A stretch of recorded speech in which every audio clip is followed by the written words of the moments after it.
নমস্কার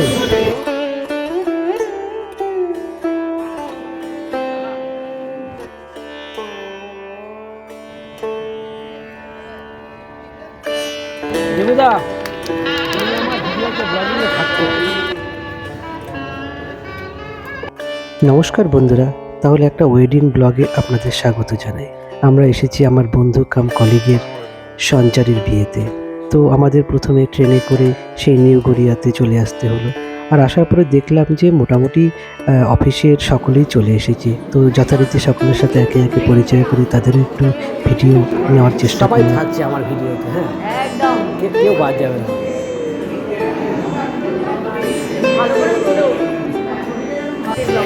এবার ঠিক আছে, এবার ঠিক আছে। ভবনের নিচতলায় সকলের সাথে পরিচয় হওয়ার পর আমরা ভবনের উপরতলায় চলে এলাম, যেখানে বিবাহ আসর এবং অপরদিকে খাওয়া দাওয়া। তো যেহেতু মাত্র 8টা মতন বাজে, তো খুব বেশি একটা যারা অতিথি তারা আসেনি। আর তবে এখানে কেমন আয়োজন হচ্ছে সেগুলো আমি একবার ভালো করে দেখে নিতে চাইলাম। তো সেই উপলক্ষে চলে এলাম দেখি কোথায় কোথায় কী কী ব্যবস্থা রয়েছে। তো কোথাও বিয়ে বাড়িতে বা এখন অনুষ্ঠান বাড়িতে গেলে মনে হয় যে খাবার চেতে সেখানকার যে আয়োজন ব্যবস্থাপনাগুলো দেখতে বেশ ভালো লাগে আর কি। তো সেগুলোই আমি চেষ্টা করি ভিডিও বন্দি করে আনা। চলুন তাহলে আমরা এক এক করে সব দেখে নিই।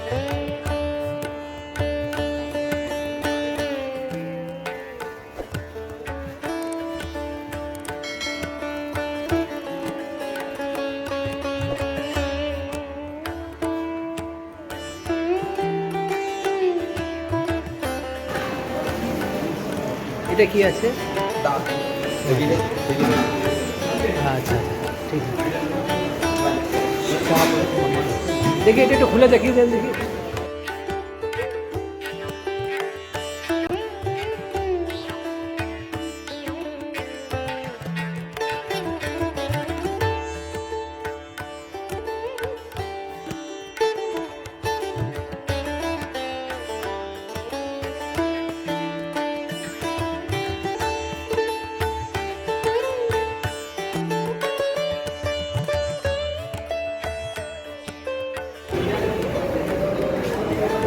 বিয়ে বাড়িতে আসা আর একটু ভিডিও হবে না সেটা তো হতে পারে না। তো যথারীতি আমাদের চলছে ব্লগিং।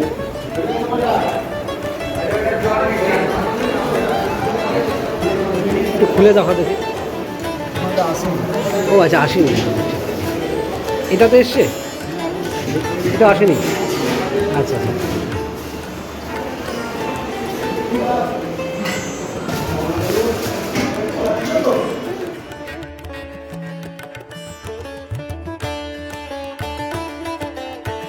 যাই হোক না কেন, বিয়ের আবাসন যেটা তারা ভাড়া নিয়েছে এটা কিন্তু বিশাল বড়, মানে মানে আমার দেখা অন্যতম একটা মানে এত বড় আকারের ভবন।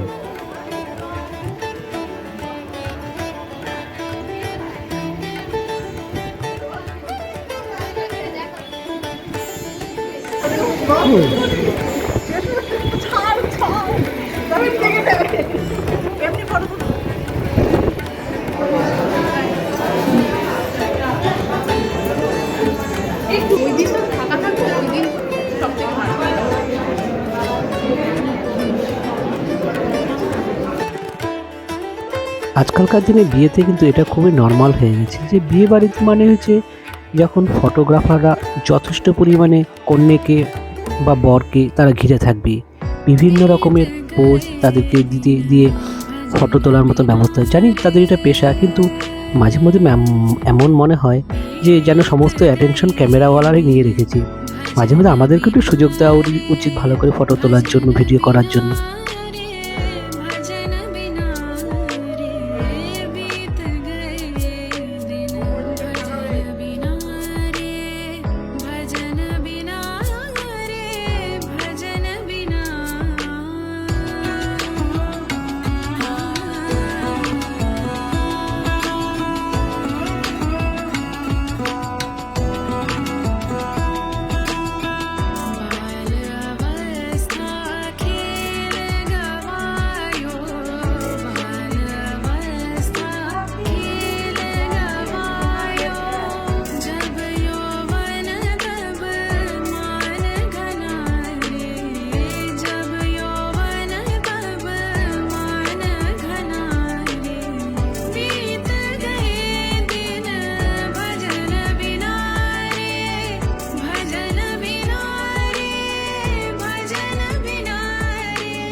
তাহলে বিয়ে পর্ব আমাদের এখানে শেষ।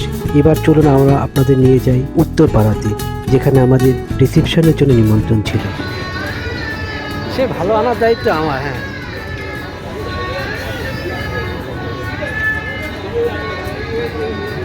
বেশ সুন্দর।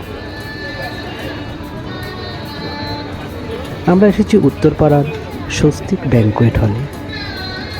জায়গাটাকে খুব সুন্দর করে অভাবনীয়ভাবে সাজানো হয়েছে, দেখেই যেন মন ভরে যায়।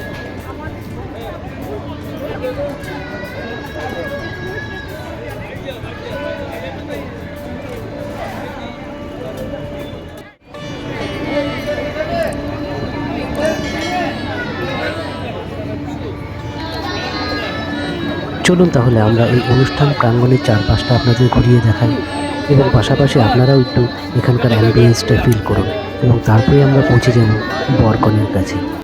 ঠিক এই স্মৃতিময় মুহূর্তগুলোর জন্য আমাদের কত সময় অপেক্ষা করতে হয়। এই যে স্মৃতিময় ঘটনাগুলো ফ্রেমবন্দি হচ্ছে, এগুলোই কিন্তু থেকে যাবে।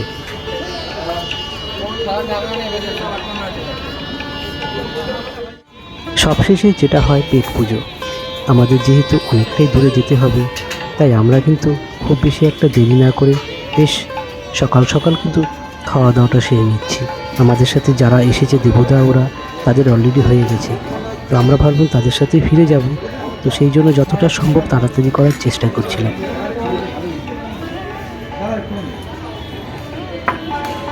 যাই হোক, এখানে যে ডেকোরেশনটা করেছে এক কথায় অনবদ্য, মানে সত্যি আপনারা মানে সামনে না থেকে দেখলে বুঝতে পারবেন না যে কত ভালো লাগছিল সেই পরিবেশটাকে। এখন কিছু বলবো না, পরেই যা বলার আপনাদের সামনে শেয়ার করবো।